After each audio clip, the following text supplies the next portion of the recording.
Hi, so it's time to strain the vanilla and roses out of the vodka for my perfume base. So it's been sitting for about a month. It could sit longer, but it smells really good, and the color has drained completely out of the rose buds. They started out as pink, and I don't know if you can tell. I don't know. Maybe you can tell better this way. Yeah, they're like white now. And the smell, before when I would smell this, I could really smell the vodka, and now there's hardly any alcohol scent at all. So it could sit longer, but it's Saturday night and I have nothing else to do, so I am straining some perfume base.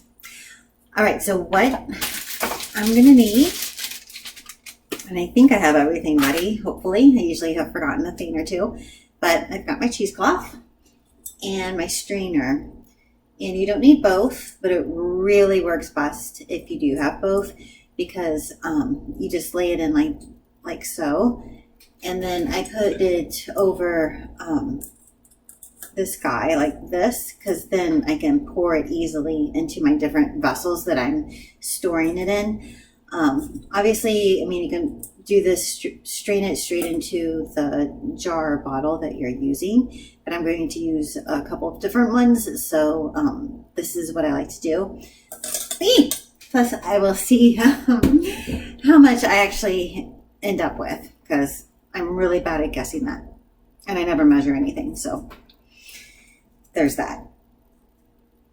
Okay, so I'm gonna have to move everything, of course. Let's see here. There's the messy side of the sink and where I actually, and then we're just gonna pour it in. Look at that beautiful color. It's like a brownish pink, which makes sense. See, the rosebuds have been drained of their color. And it smells really good. This is going to be an awesome perfume base. All right. So now I'm going to pick this up and really squeeze the last of the vodka out, because that's got some good stuff in there. I don't know if you can see well or not. Here we go.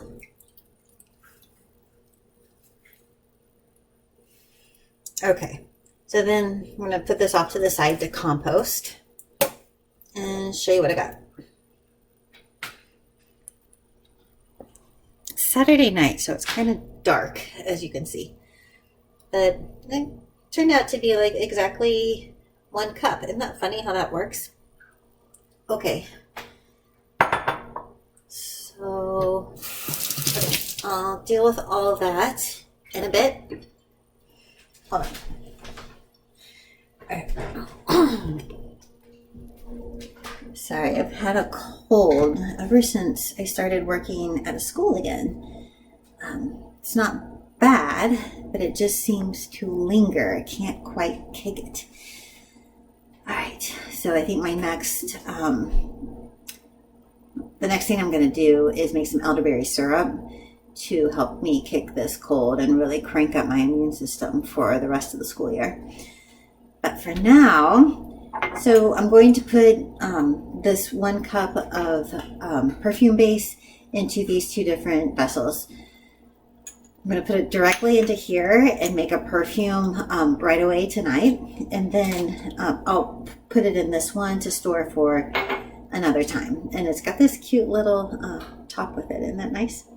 Cork can be a little bit of a problem. Just if you reuse it a few times, then it will start to, like put its little bits into the perfume. I've had that happen with my last one, actually. So I don't really recommend using cork more than twice, because it starts to degrade.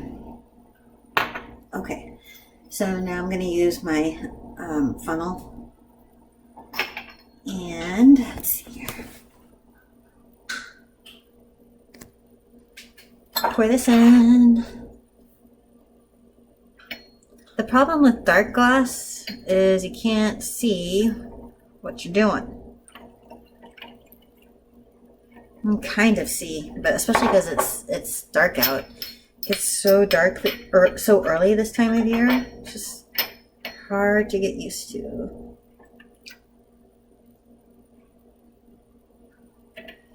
Okay, so I'm going to put that aside.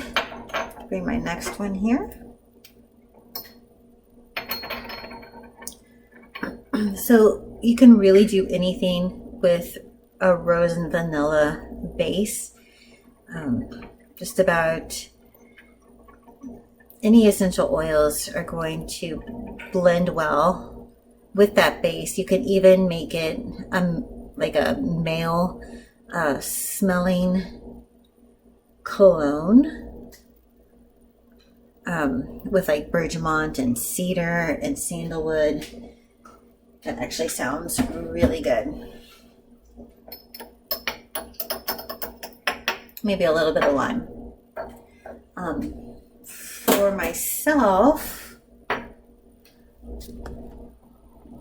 because that's who I'm making this for, I'm going to be adding ylang-ylang and sandalwood and I don't know, maybe a touch of jasmine. I've been really liking jasmine for the last couple of years, but it seems a little bit more of a summery scent, and now that it's autumn, I don't know. My last perfume that I made didn't have jasmine, but I might go back to that. I don't know, we'll just have to see. So this is how you make a perfume base. I hope you enjoyed, and please keep watching for the next one. Thank you. Bye.